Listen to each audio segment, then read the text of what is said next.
3장 1절에서는 위의 것을 찾으라 그랬고요. 또 5절에서는 땅에 있는 지체를 죽이라 그랬습니다. 이제 12절에서는 새 옷을 입으라는 말씀입니다. 새 옷을 입으라. 여러분, 외국인들이 우리나라 관광을 요새 많이 오거든요. 그러면 외국인들이 가장 가고 싶어 하는 데가 혹시 어딘지 아세요? 외국인들이 우리나라에 와서 제일 가고 싶어 하는데 어디일까요? 경복궁? 네, 경복궁도 많이 가고 싶어 하는 곳 중에 한 곳입니다. 인사동이요? 네, 인사동도 많이 갑니다. 근데 압도적으로 많은 데가 있어요. 올리브영이랍니다. 올리브영. 올리브영이라고 아세요? 이제 젊은 사람들은 다 알지만 어르신들은 좀 잘 모르실 텐데 요 군산에도 있어요. 화장품 가게입니다. 특히 명동에 있는 올리브영이라고 하는 화장품 가게는 외국에 있는 사람들이 우리나라 오면 제일 먼저 달려가는 곳, 가장 많은 물건을 사는 곳. 그만큼 우리나라의 이 화장품이 지금 세계적으로 굉장히 유명해졌고요. 그래서 한국에 오면 꼭 거기 올리브영에 가서 다양한 이 화장품들이 있는데 거기서 마음껏 골라서 사가는 것을 최고로 좋아하는 관광 코스입니다. 우리 며느리도요, 한국에 오기 전에 인터넷에서 올리브영에서 사고 싶은 걸 딱 검색해 놓고 와요. 어떤 때는 미리 주문을 딱 해서 값까지 다 치르고 와서 한국에 와서 가서 그거 주문한 거 받아가지고 그리고 가요. 어떤 때 뭐 원하는 거 있냐 하고 물어보면요, 좀 기다려 보시라고 하루 이틀 지난 다음에 답을 주는데 올리브영 들어가가지고 자기가 원하는 게 이런 거라고 사서 보내달라고 그래요. 그 정도로 올리브영의 화장품 굉장히 좋아합니다. 그만큼 좋아서 그런 건데요. 화장품을 왜 그렇게 좋아할까요? 이뻐 보이고 싶은 거죠. 가꾸고 싶고 아름다워 보이고 싶은 거죠. 그죠? 네.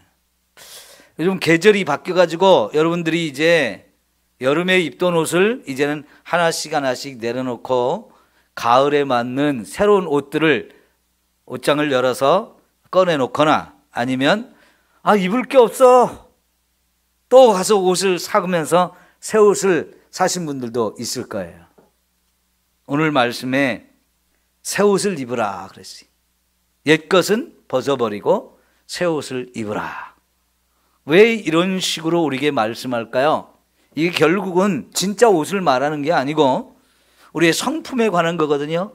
예수를 믿으면서 옛 성품 다 하나씩 버리고 새 성품을 입으라고 이제 말씀을 하는 건데, 그거를 옛 것은 벗어버리고 새 것을 입어라. 마치 옷을 벗고 새 옷을 입는 것으로 표현을 했는데요. 예나 지금이나 사람들은 옷을 굉장히 중요하게 생각을 합니다.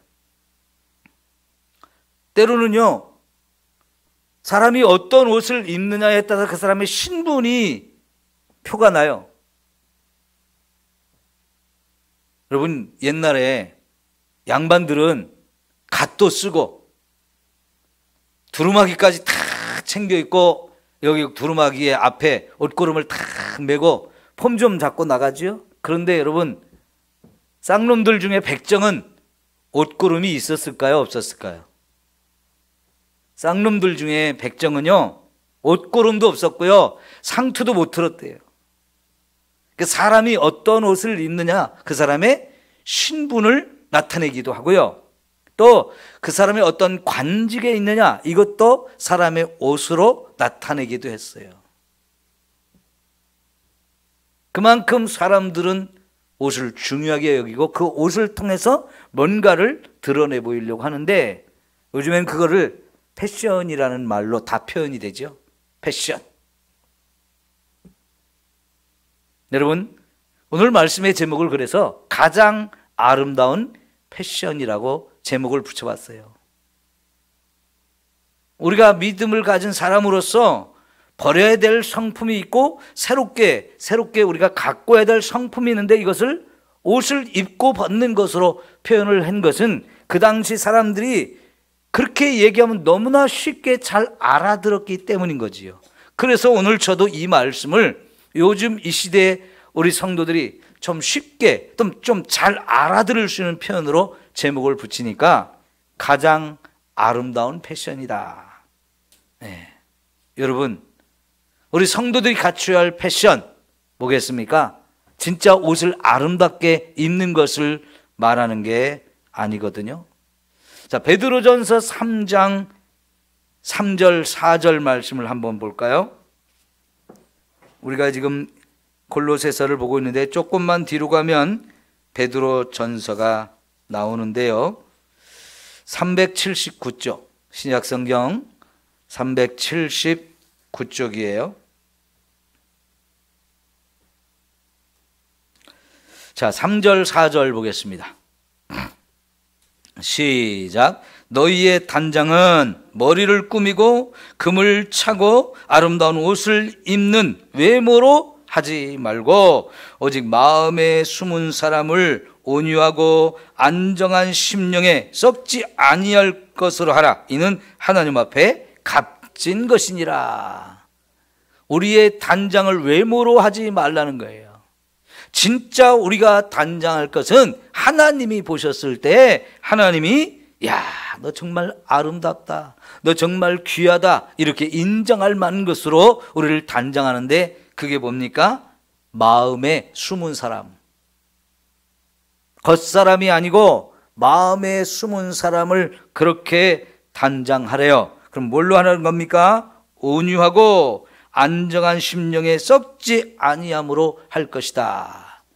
이거와 비교돼서 반대, 우리가 이런 데 신경 쓰지 말아야 될 것이 뭐냐면, 머리를 꾸미고 금을 차고 아름다운 옷을 입는 외모를 가꾸는 것, 외모를 단장하는 것, 이것은 우리가 하나님 앞에서 그렇게 중요한 게 아니라는 거죠. 물론 사람한테는 좀 잘 보이고 싶은 마음들이 있어요. 그래서 머리도 잘 꾸미고요, 금붙이로 여러 가지 장신구를 만들어서 여기저기 꾸미기도 하고요, 또 아름다운 옷을 입기도 합니다. 근데 그건 사람한테 좋아 보이는 것에 불과합니다. 결국은 우리가 하나님 앞에 아름다운 모습으로 서야 되는데, 그게 겉모습이 아니고 진짜 우리의 마음의 속사람, 숨어있는 사람을 온유와 안정한 심령에 썩지 않는 것으로 단장을 하라고 말씀을 하세요.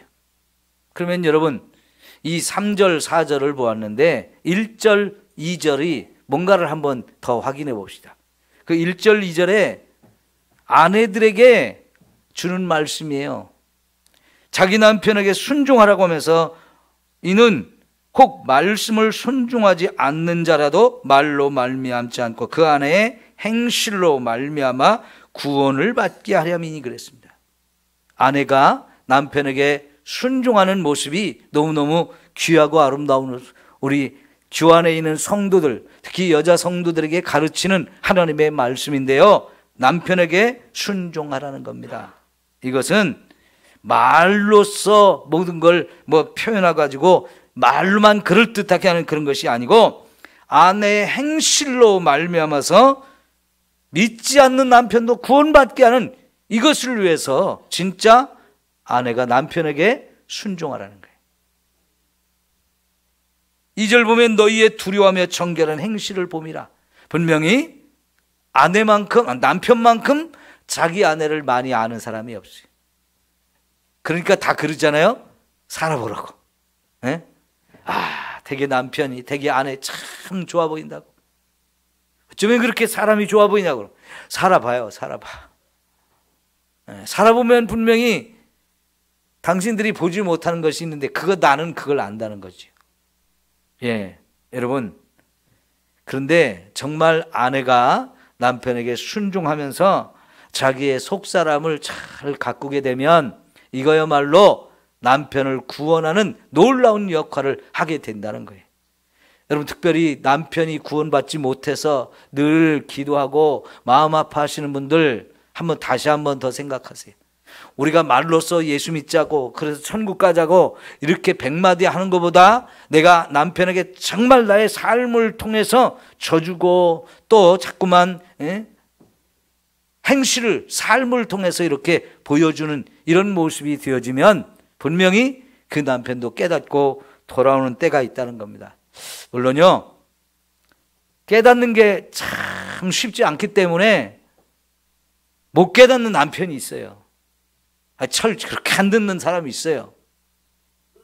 그렇지만 아내의 이런 아름다운 행실, 속사람을 잘 다듬고 가꾸어서 드러내는 그 행실이 결국은 남편도 구원의 길로 인도하시고, 이런 모습이 하나님 앞에도 가장 값진 모습이라고 가르쳐 줍니다. 이게 우리가 단장해야 될 부분이라는 거지요. 하나 더 볼까요? 잠언 31장입니다.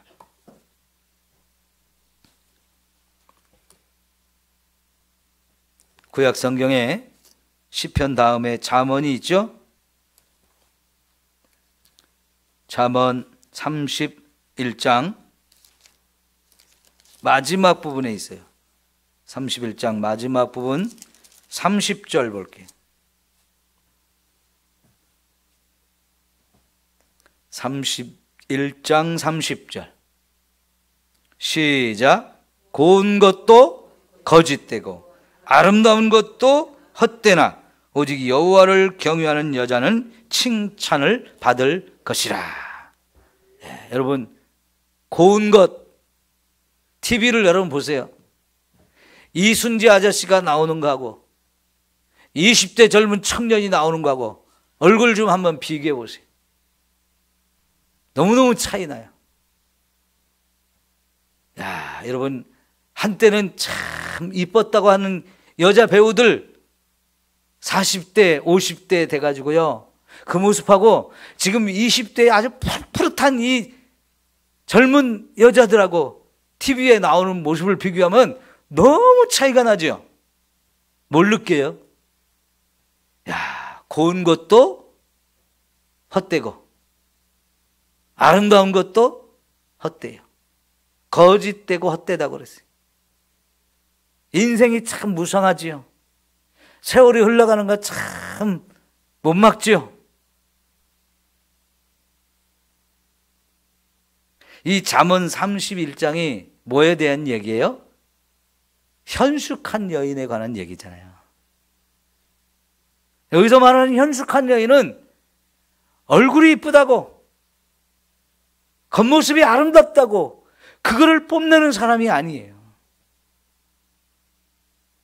자, 여러분, 그 앞에 29절 볼까요? 덕행이 있는 여자가 많으나 그대는 모든 여자보다 뛰어나다 하느니라. 누가요? 28절 그의 자식들은 일어나 감수하며 그의 남편은 칭찬하는데, 남편이 정말 현숙한 여인을 보고는 덕행 있는 여자가 많으나 그대는 모든 여자보다 뛰어나다, 이렇게 남편이 칭찬해 줄 거라는 거예요. 그러면서 마지막 결론으로 딱 한 얘기가 뭡니까? 고운 것도 다 거짓되고 아름다운 것도 다 헛되지만 오직 여호와를 경외하는 여자는 칭찬을 받을 것이다. 겉모습이 곱고 아름다운 거, 이거 시간 지나면 다 그냥 없어지는 거예요. 사라지는 거예요. 별 볼 일 없어요. 우리 김엽자 권사님도 시집 갈 때는 참 이뻤을 텐데, 지금도 이쁘지만 근데 젊었을 때만 합니까? 비교가 안 되지요. 예. 내로 하나님을 경외하는 자는 가장 값지고 아름다운 거예요. 그런 모습이 칭찬을 받을 거예요.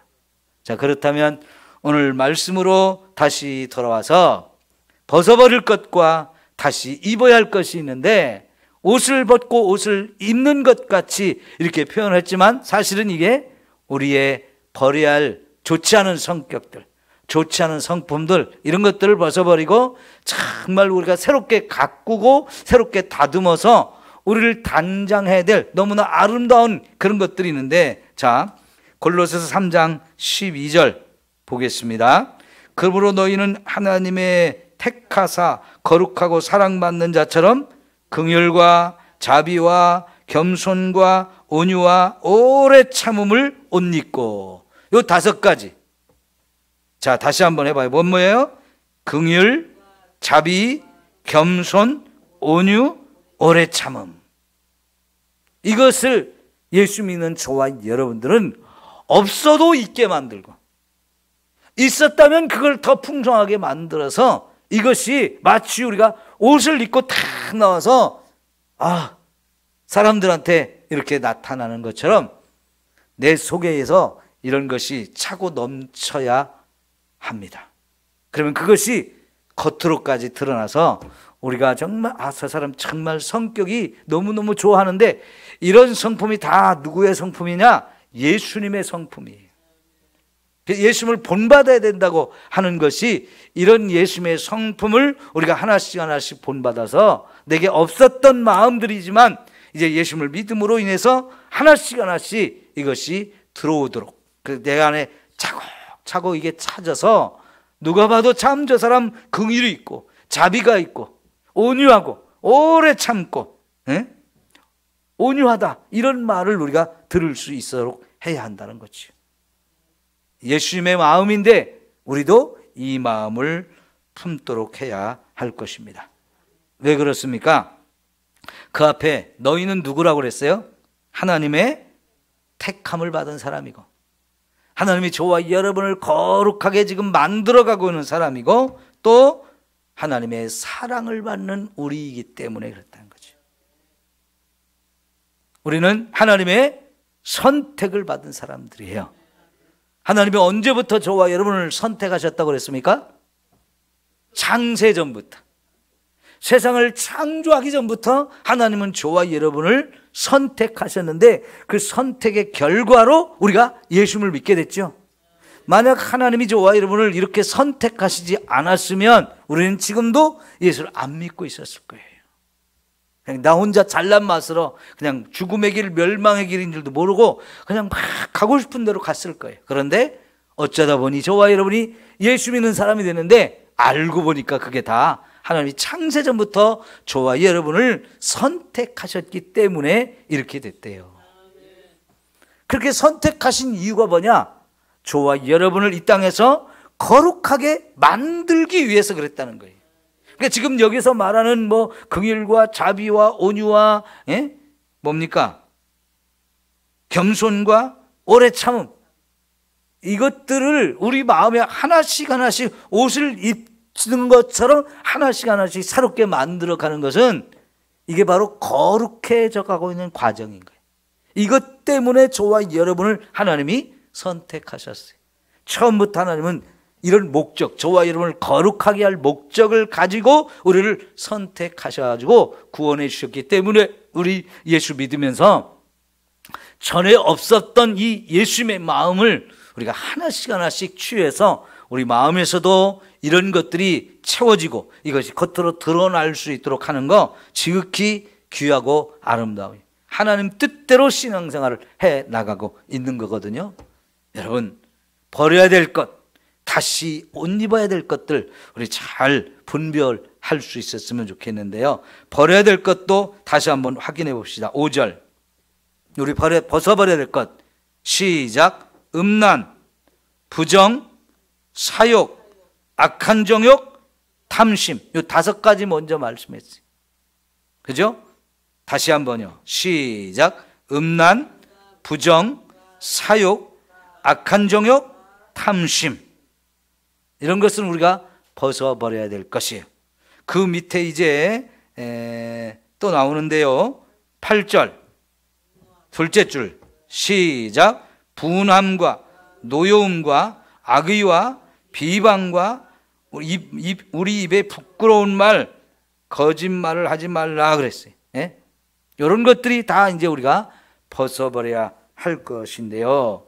자, 이건 벗고 그러면 우리가 입어야 될 것, 다시 한번 12절에 5가지, 시작. 긍휼과 자비와 겸손과 온유와 오래 참음을 말씀하고 있어요. 네. 이게 다 예수님의 마음이라고 그랬죠. 벗어버릴 것과 새롭게 입어야 될 것 우리가 분별을 하고, 벗어버릴 것 아직도 우리 속에 남아있는 거 많이 있을 거예요. 그 다 버릴 때까지 계속해서 우리가 노력해야 되고요. 새롭게 우리가 입어야 될 것들, 예수님의 마음이에요. 이런 예수님의 마음을 하나씩 하나씩 힘입기를 위해서 우리 열심히 노력해야 할 줄 믿습니다.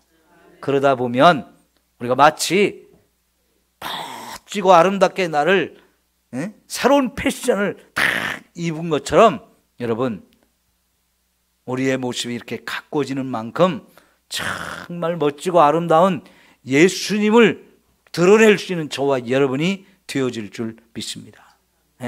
예수님을 드러내는 것, 나를 통해서 예수님을 드러내는 것, 이게 얼마나 감사한 일이에요. 자, 그 다음에 13절 볼까요? 누가 누구에게 불만이 있거든 서로 뭐 하라고요? 용납을 하고 피차 용서하라. 용납하고 용서하라. 우리가 뭔가 잘못한 것이 있고 실수한 것이 있고 내 마음에 안 들고 그 사람 때문에 불평 불만이 내게 생긴다 할지라도 그런 것에 대해서 용납도 하고 용서도 하라는 거예요. 그리고 거기에다 또 무엇을 더하라고 그랬어요? 14절 사랑을 더하라고 그랬어요. 예. 우리도 다 실수를 많이 하고 잘못도 하고 남이 봤을 때는 나도 마음에 안 드는 게 얼마든지 많을 텐데, 사실은 내 입장에서 생각해 보면 저 사람이 나를 그냥 받아줬으면 좋겠다. 저 사람이 나를 용서해 줬으면 좋겠다. 이런 생각을 우리가 다 갖는데요, 나는 그런 생각을 갖고 그러기를 바라는데 사실 다른 사람이 내 앞에서 그러면 우리 서로 용납이 잘 안 되고요, 용서하기가 참 어렵습니다. 그런데 우리는 예수님을 믿기 때문에 이런 것도 자꾸 훈련해야 되고 이런 자리까지도 우리가 가야 될 줄 믿습니다. 그래야 진짜 예수 믿는 사람 다 지는 거예요. 여러분, 남들이 자꾸 내 앞에서 마음에 안 드는 짓 하면 속이 부글부글 끓어오르죠. 아우, 저 인간하고 같이 있고 싶지 않다. 막 이런 마음들이 막 끌어오르고 다시는 함께하고 싶지 않은 이런 마음이 들 수 있거든요. 다 누구든지. 그런데 이거를 용납할 수 있다면, 심지어 그 사람이 나한테 잘못한 것이 있어도 그걸 내가 용서할 수 있다면 이게 참 최고의 마음이죠. 그런데 알고 보면 예수님이 진짜 우리에게 이런 은혜와 사랑을 베풀어 주셨던 거예요. 내가 받은 은혜를 생각해 보면, 내가 당연히 그렇게 해야 되는데 참 우리가 얼마나 속이 좋은지 밴댕이 소갈딱지만도 못해요. 나는 의로운 체하면서 다른 사람이 나한테 잘못한 거 용서를 못 해주는 게 너무 많아요. 좀 바꿔가지고 나도 예수님한테 이런 엄청난 사랑을 받았고 그 어마어마한 죄를 다 용서받았는데 그거 생각하면 사실은 할 말이 없어요. 그런 마음을 가지고 내 주변에 있는 사람들한테 용납도 하고 용서하는 것, 이거를 좀 열심히 우리 훈련하고 또 연습해서 진짜 편안하게, 힘들지만 용납도 하고 화도 나고 속상하고 손해도 받고 아프지만 상처도 받았지만 용서해 줄 수 있는 저와 여러분이 되었으면 좋겠어요. 하나님이 정말 그런 우리의 모습을 보면 얼마나 기뻐하실까요? 아, 네가 정말 나를 좀 닮고 있구나. 네? 예수님을 닮아가는 모습이 그렇게 인정되어져야 하리라 생각합니다. 그 다음에 말씀하는 것도 봅시다. 15절 뭐라고 그랬습니까? 그리스도의 평강이 너의 마음을 주장하게 하라 그랬어요. 이 평강, 예수 그리스도가 가진 그 평강이 내 마음을 주장하게 하라는 거지요. 여러분, 평강의 반대는 뭡니까? 내 마음이 복잡해지는 거예요. 불안하고 두렵고 염려가 많은 거예요. 사실 우리가 이 세상에 살면서 우리 환경과 우리의 삶의 내용들이 막 평안을 빼앗아가요. 그래서 막 뒤집어집니다. 불안하고 막 흔들립니다. 어쩔 바를 모릅니다.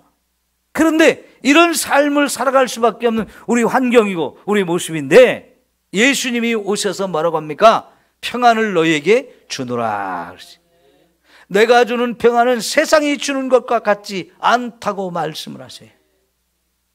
그런 평안을 예수님께서 우리에게 준다고 했으면 그 평안을 내 마음에 좀 새기면서 그 평강이 내 마음을 주장하도록, 현재 우리의 삶은 막 힘들고 어렵고 불안하고 두렵고 염려가 막 넘치는 이런 삶인데, 정말로 그런 상황 속에서도 주님이 내게 주신 평강을 가지고 이 평강이 나의 모든 염려와 두려움, 걱정, 염려 이런 것들을 다 잠재우고 내가 마음이 편안하게 있을 수 있는 이 상태가 된다면 이 얼마나 멋지고 아름다운 일이에요.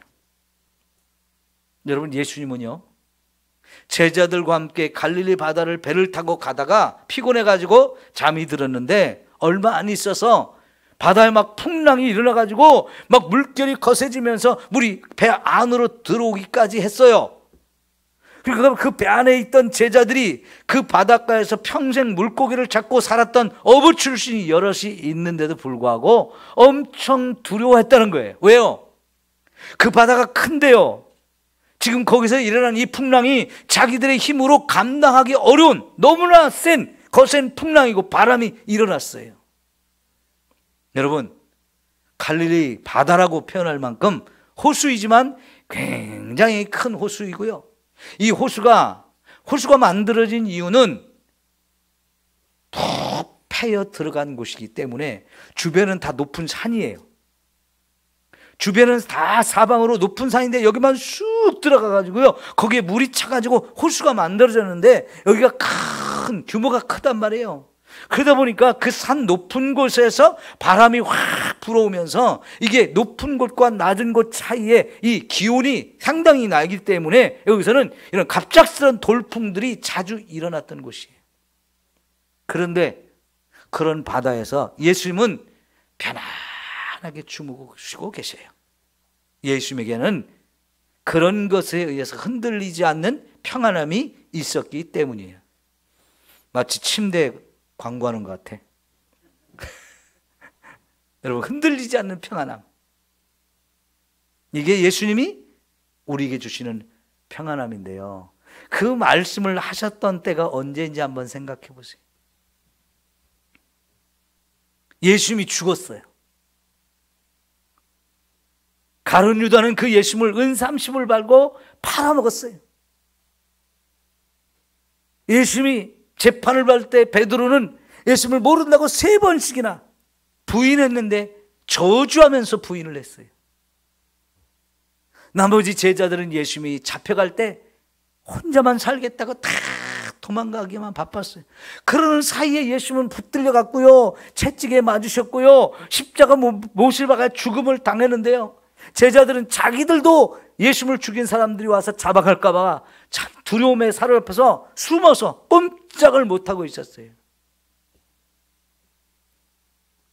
그때만큼 제자들의 마음을 두렵게 한 때가 없어요. 죄송한 때도 없었고요, 너무너무 부끄러워서 도망가 숨고 싶고요, 사람들 앞에 나설 마음은 더더욱 갖지 못하는, 정말 그들의 마음과 이 상태를 어떻게 표현할 길이 없을 만큼 심히 복잡했던 때예요. 그런데 예수님이 3일 만에 딱 부활을 하셨는데요, 부활이라는 말을 들으니까 또 믿을 수가 없는 거예요.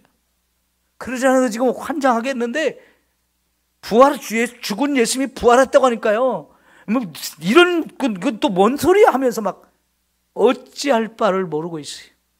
부활하신 예수님을 만났다고 하는 여인들이 와서 내가 예수님을 만났다고, 부활하신 예수님 만났다고 그러는데 이게 믿어야 될지 말아야 될지 막 또 환장. 정말 예수님이 부활했다면 난 그거 어떻게 하지? 예수님 얼굴 어떻게 보지? 정말 복잡했어요. 그런데 부활하신 예수님이 제자들에게 딱 나와가지고 하신 첫 말씀이 평안을 너희에게 주노라. 이 평안을 누려야 된다는 거예요. 내가 이 평안을 주는 것은 너희 마음이 그렇게 복잡한 거, 너희 마음이 그렇게 힘들고 어려운 거, 이거 다 내려놓고 진짜 평안을 누리라는 거예요. 근데 예수님이 그 평안을 주는데 이 평안은 세상이 주는 것과는 비교가 안 되는 거다라고 말씀을 하시거든요. 여러분, 이게 예수님이 주신 평안이거든요. 그러니까 오늘 말씀에도 그리스도의 평강이 너희 마음을 주장하게 하라는 거예요. 염려가 내 마음을 사로잡았어요. 그 염려가 사로잡혀서 막 염려하고 있어요. 두려움이 와가지고 또 내 마음에 두려움이 가득 차가지고 어쩔 줄 몰라고 있어요. 그게 우리의 일상의 삶 속에서 겪는 일들인데, 그때 예수님은, 오늘 말씀은 그리스도의 평강을 가지고 내 마음을 주장하게 하라는 거예요. 그리스도의 평강이 내 마음에 탁 세워져서 염려하는 거, 불안한 거, 두려운 거, 근심하는 거, 이게 다 슬퍼하는 거, 애통하는 거, 이런 거, 마음 상하는 거 다 잠잠하게 만들라는 거예요. 정말 이렇게 살 수 있으면 얼마나 좋습니까? 이제부터는요, 그 어떤 염려가 있고 불안과 두려움과 근심이 있어도 주님의 평강으로 우리 마음을 잠잠하게 만들고 다스릴 수 있는 이 훈련을 하시기를 바랍니다. 그렇게 힘들고 어려울 때 이 사람 저 사람 찾아내면서 전화하고 만나고 그래봐야 해결책이 없어요. 말씀으로 돌아가서 정말 열심히 신 평강으로 내 마음을 다스리려고 그렇게 해야 돼요. 진짜 여기서 이기게 되면 정말 주님의 평강이 우리의 마음을 다스리게 되고, 그러면 그까짓 거 염려되는 거, 두려운 거, 근심, 걱정 아무것도 아니에요. 여러분, 빌립보서 4장 6절에서 뭐라고 그랬어요? 아무것도 염려하지 말고 오직 모든 일에 기도와 감사함으로 너희 구할 것을 하나님께 아뢰라. 그리하면 그리스도의 평강이 너희 마음과 생각을 지키시리라. 네. 근심과 염려가 있을 때 하나님 앞에 기도하면서 나가면 하나님의 평강이 내 마음을 지켜주신대요. 말씀, 지금 여기 그리스도의 마음 평강이 너희 마음을 주장하게 하라는 말씀은 다 통하잖아요. 그죠? 그 그리스도의 평강이 내 마음을 주장하게 하려면 염려하고 근심하는 거 내려놓고 그 문제를 가지고 하나님께 가서 기도하래요. 그러면 그게 처음에는 염려와 근심으로, 불안과 두려움으로 기도했지만 어느덧 감사하는 내용이 되어져요. 감사로. 기도하다 보면 그 염려와 두려움이 감사로 바뀌어져요. 그러니까 여러분 생각해 보세요. 그 염려와 두려움 때문에 기도하게 됐잖아요. 그죠? 그거부터 감사할 거예요, 사실은. 그러잖아요. 근데 내가 염려하고 두려워하는 이것을 내려놓고 지금 기도하고 있으면 그게 감사한 거 아니에요? 그러니까요, 여러분, 염려도 가만히 살펴보면 그냥 염려할 게 아니고 그 속에도 감사할 것이 있는 거예요. 감사할 것은 안 보이고 염려거리만 커져가지고 그 염려가 내 마음을 막 그냥 꽉 짓누르고 있으니까 감사가 안 보였어요.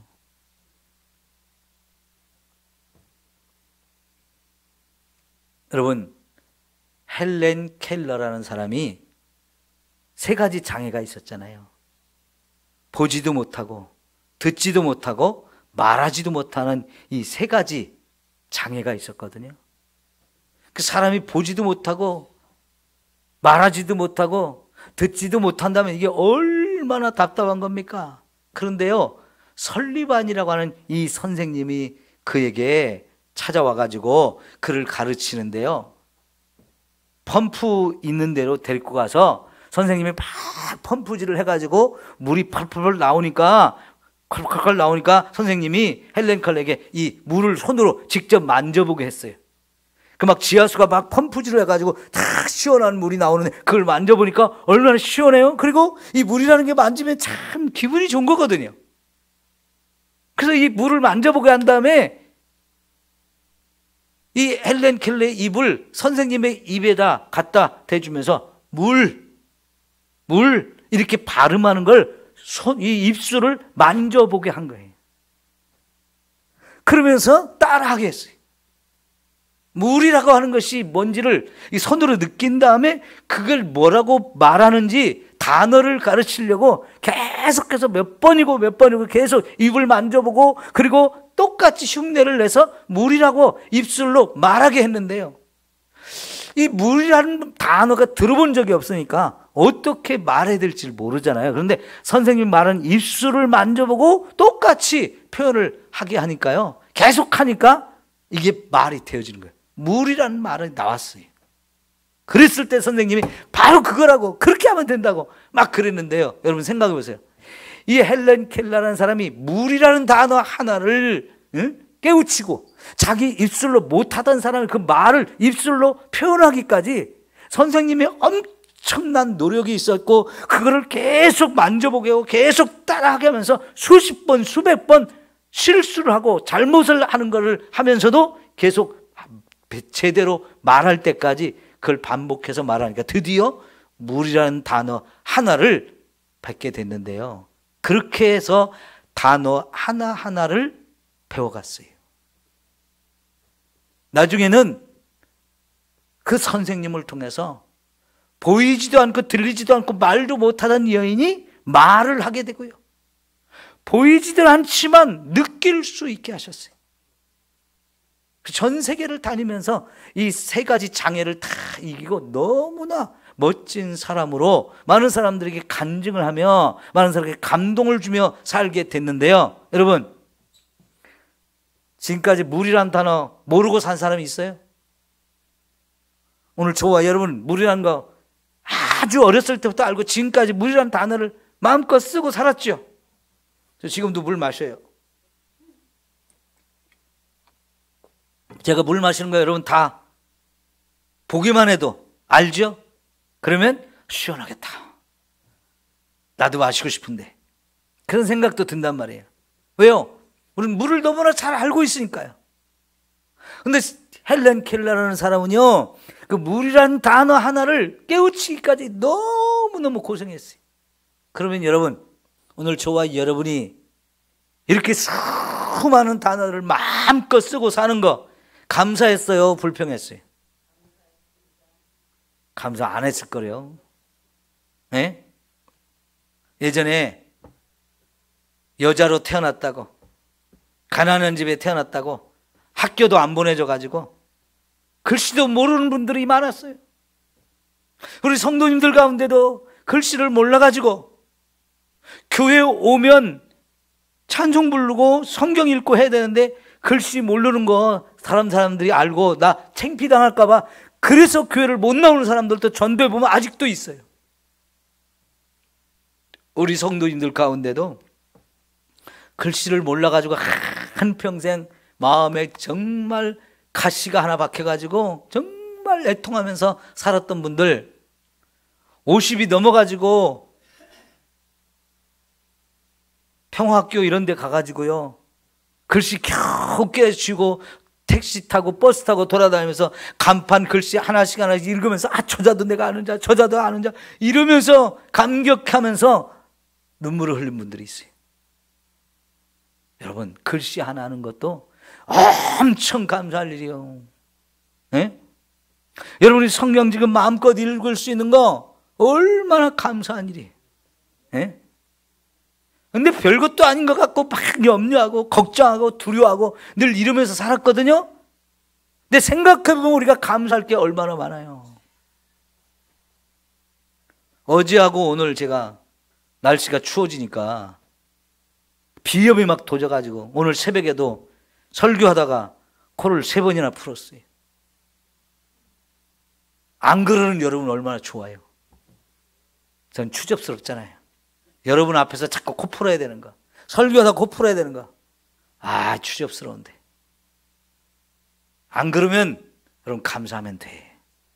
우리가 감사할 게 너무 많거든요. 근데 이 감사할 것은 다 보이지 않고 잃어버리고 그냥 그 작은 염려거리, 걱정거리, 근심거리 붙들려가지고 막 어떻게 하냐고 막 큰일 났다고 이러면서 사는데, 기도하기 시작하면 감사할 게 보여요. 아, 이거 염려할 거 별거 아니었구나. 이것도 하나님이 내가 기도하니까 다 들어주실 거야. 이 문제 해결해 주실 거야. 그러면서 그리스도의 평강이 내 마음을 쫙 주장하게 되어지는 거. 하나님의 평강이 내 마음을 지켜주는 거. 이 상태를 자꾸 우리가 경험해야 돼요. 그런 평강을 저와 더 많이 누리고 더 많이 경험하면서 사는 이런 인생이 되어야 합니다. 자, 그러면 너희는 또한 감사하는 자가 되라 그랬어요. 그러니까 평강이 내 안에 있으면 감사가 있고요. 평강천에 감사가 먼저 찾아와요. 그래서 평강과 감사 함께 가는 거죠. 그죠? 범사에 감사하라고 그랬잖아요. 불평할 일도 두려워할 일도 사실은 감사가 되어지는 거예요. 그러면 평강이 우리에게 찾아오고, 평강이 찾아오면 또다시 감사할 수 있고요. 늘 이게 같이 가는 거예요. 멋지잖아요. 무지개가 하나만 떠도 이쁜데 쌍무지개가 떴어. 와, 그러면 더 멋있잖아요. 그죠? 이게 평강과 감사는 그런 거예요. 멋지게 무지개가 탁 떴는데 그 위에 하나가 또 떴어. 야, 그게 평강과 감사가 되어지는 줄 믿습니다. 자, 16절. 그리스도의 말씀이 너희 속에 풍성히 거하여 그랬어요. 말씀이 내 속에 풍성히 거하도록 해야 합니다. 그러려면 열심히 들어야 되고 열심히 읽어야 되고 또 말씀대로 살아야 돼요. 그러면 말씀이 내 안에 가득 차게 되고 그 말씀이 살아서 역사하게 되어집니다. 하나님의 말씀은 살았고 운동력이 있다고 말씀했잖아요. 진짜 이제 말씀을 내 안에 채우면요, 그때부터 내 안에 있는 말씀이 살아서 움직이기 시작해요. 저와 여러분의 생각을 말씀이 지배하게 되고요, 우리의 행동을 지배하면서 야, 그거 안 돼! 자꾸 브레이크를 걸어줘요. 그러면서 나를 따라와라 하면서 성령께서 말씀을 통해서 한 걸음 한 걸음 인도해 주는 이런 삶이 되어지는데, 그러면 모든 지혜로 피차 가르치며 권면할 수 있게 되어지고요, 시와 찬송과 신령한 노래를 부르며, 시, 찬송, 신령한 노래, 이게 다 같은 표현이에요. 구약시대 유대인들은요, 시를 지으면 그거 찬송했고요, 찬송은 또 하나님 앞에 신령한 노래가 되어지고요, 기도가 되어지고요, 늘 같은 표현이에요. 그러니까 하나님의 말씀이 내 안에 채워지면 이 말씀을 통해 지혜를 얻게 되고, 그 지혜가 내 입술로 하나님을 찬송하는 것이 되어지고, 또 여러분 무엇을 하든지 말이나 일어나 다 주 예수의 이름으로 하고 그를 힘입어 하나님 아버지께 감사하라 그랬어요. 여러분 무엇을 하든지 다 예수 그리스도의 이름으로 했다는 거예요. 예수님이 주시는 힘으로 했다는 거예요. 내 힘, 내 능력, 내 이름을 높이고자 한 것이 아니고 내가 한 이것이 주님의 이름을 높이기 위해서 했다는 거죠. 주님이 힘을 주셨기 때문에 이것을 했다는 거지요. 아, 내가 했어. 내가 잘나고 똑똑해서 했어. 여러분 부부 사이에도요, 자식을 두고 못된 건 다 지혜비 닮았고요, 잘난 건 다 나를 닮았다고 그래요. 내가 잘난 거 보이고 싶어 하는 거거든요. 자식 앞에요, 애들이 아빠를 무시하면 애들은 아빠들 무시해요. 여러분, 내 아이가 자기 아빠를 존경하는 게 좋아요, 아빠를 무시하는 게 좋아요? 어려서요, 아버지를 존경하지 못하고 사는 사람 불행한 사람입니다. 제가 그랬어요.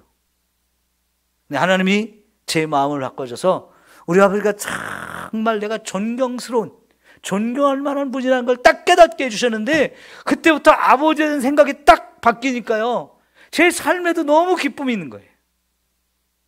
근데 그 깨달음을 하나님 주시기 전까지는 아버지에 대한 불평과 원망이, 아버지는 참 못난 분으로 늘 그렇게 생각하면서 다 내 안에 불평, 불만이 있어가지고요, 아버지는 그냥 꼴도 보기 싫어요. 우리 아버지 참 못난 사람이었어요. 그런데 그동안 그 아버지의 존경스러운 것을 보지 못했던 거, 어느 순간에 하나님 그걸 딱 깨닫게 해주시는데, 야, 정말 우리 아버지가 너무너무 훌륭하신 분이고 존경할 만한 분이고 남들은 하지 못하는 삶을 살고 있었구나 깨닫게 되니까요, 너무 존경스럽고요, 우리 아버지가 자랑스러운 분이라는 거예요. 그 나도 이런 자랑스러운 아버지가 있다는 게 너무너무 기분이 좋은 거예요. 평생 목회를 하면서 부모를 공경하는 소리 못할 뻔했거든요.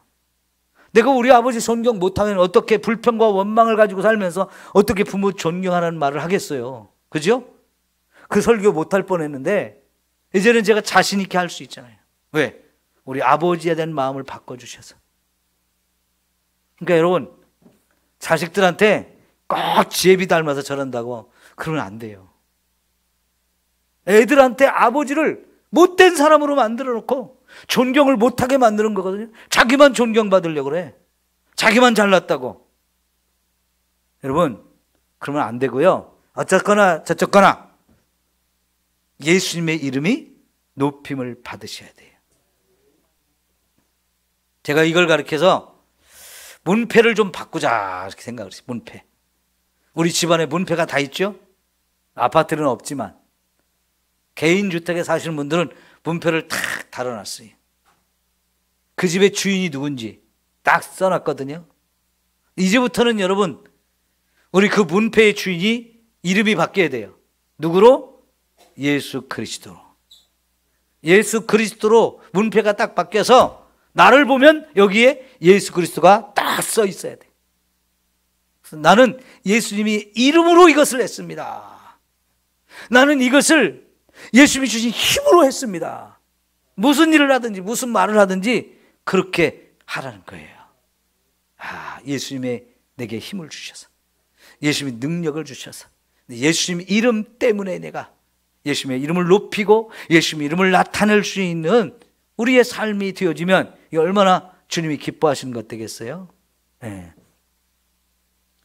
이게 이제 다 그리스도로 옷 입어야 될 것들, 예수 그리스도로 옷 입어야 될 것들을 말하고 있어요. 자, 이런 것들이 잘 갖춰지면 그 어떤 명품 옷을 입은 것 비교가 안 돼요. 우리 집 옷장에 가서 탁 열었을 때 명품은 하나도 없어요. 괜찮아요. 지질이 못난 남편 만나가지고 나는 명품도 하나도 없다고 그거 속상해서 열받지 마시고요. 그런 거 없어도 예수 그리스도의 아름다우심으로 우리가 이렇게 패션을 탁 자랑하고 다닐 수 있는 저와 여러분이 됐으면 좋겠어요. 네? 최고 아름다운 패션이에요. 뭐 외국 사람들이 우리나라 와서 올리브영에 가서 그 화장품 사갖고 가면 뭐 더 이뻐질까요? 우리 옆에 있어도 그가 별로 안 사는데 여러분 상관없어요. 그까짓 거 하나 부러울 것도 없는 거고, 우리가 더 소원하는 것은 예수님으로 옷 입고 삽시다. 이게 최고 아름다운 패션이에요. 여러분, 삼성교회 성도들 예수님으로 옷 입고 살면, 야, 삼성교회 성도들 멋지다, 멋쟁이다, 아름답다 칭찬받을 거예요.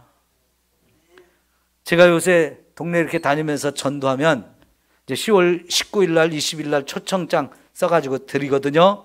아, 삼성교회가 좋은 일을 많이 한다고. 나 작년에도 가봤다고. 올 여름에도 봄에도 갔다 왔다고.